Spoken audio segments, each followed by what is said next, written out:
Happy Tuesday, everyone. I've just spent 15 minutes trying to get my internet connected, and look at that. It's done. Sweet as. So today we're continuing our conversation about supporting women through midlife, and I just want to clarify that I'm not talking about menopause specifically. I'm talking about middle-aged women specifically. So just like late 30s through to early 60s of time, the specific challenges that many of us face at this time of life and how they can be supported within scope by personal trainers. So, where as personal trainers, we can't prescribe eating plans unless you're also nutritionists. We can't recommend supplements, and we can't offer opinions. Please don't offer opinions on hormone therapy or not. Okay, so just leave all that stuff alone. However, we're well within our scope to guide towards whole food choices. There are specific concerns, obviously, around midlife. Women's weight distribution changes because of our hormonal changes. So instead of carrying weight on our thighs and hips, we start carrying it around our bellies and tummies. And hand in hand with that change of weight distribution comes an increase in risk of disease. Lots of different diseases, but in particular cardiovascular disease.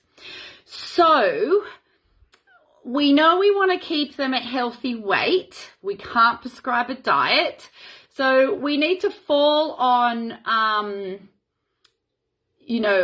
the recommended daily intake from the government, and we're going to tweak it slightly. So for women aged 19 to 50 years, and I'm going to tweak that to say women aged 90 through to perimenopausal women, because women will enter that phase at different ages.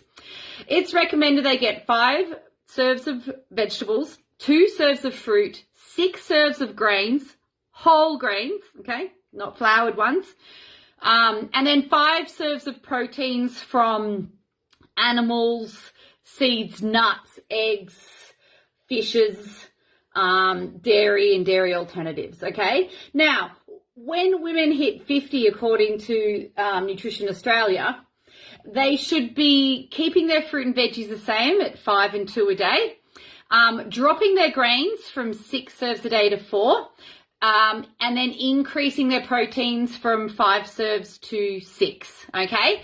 Now, I'd like to go one step further and say that where possible, get your proteins and your veggies in the form of legumes and cruciferous veggies.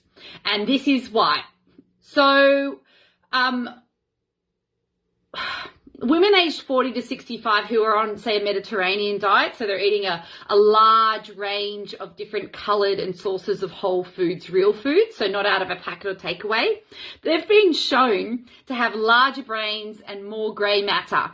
Why does that matter? Because brain shrinkage precedes dementia.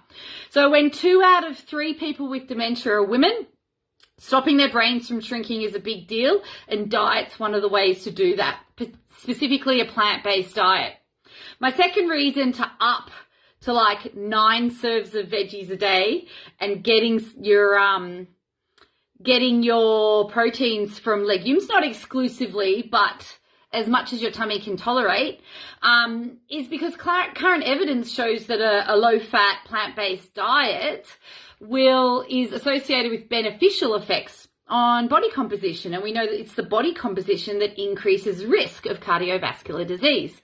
Things like caffeine, smoking, spicy foods, alcohol, tight clothing, getting hot, stress, anxiety, all those things contribute to menopausal symptoms, particularly hot flushes, which is described as the most disruptive of symptoms. Soybeans, chickpeas, lentils, flax seeds, whole grains, again, whole grains, not the floured ones, beans, fruit and vegetables are associated with a reduction of the frequency, intensity, and duration of these symptoms. So the reason for that is they contain plant estrogens and they contain fiber. So one of the main ways that we get rid of excess estrogen that we don't need is through defecating. It comes out your bowel. So the fibrous food will collect all that estrogen you don't need and it will shove it out the back door. But on the flip side, it's contributing estrogen. So if you're low, it'll contribute some. And if you're high, it'll get rid of some. So your roller coaster, instead of being huge like this, is much more moderate, which obviously is good. And my last reason is specifically the Mediterranean diet, along with other healthy habits such as regular activity, stress mitigation, and things like sleep. It's involved in the prevention of bone, metabolic, and cardiovascular diseases in the postmenopausal period specifically.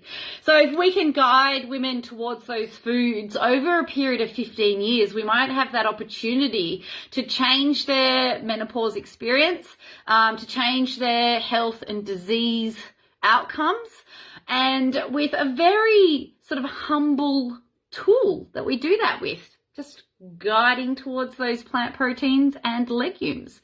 So if this has raised any questions, please feel free to contact me. Otherwise, I'll be back next week, technology permitting.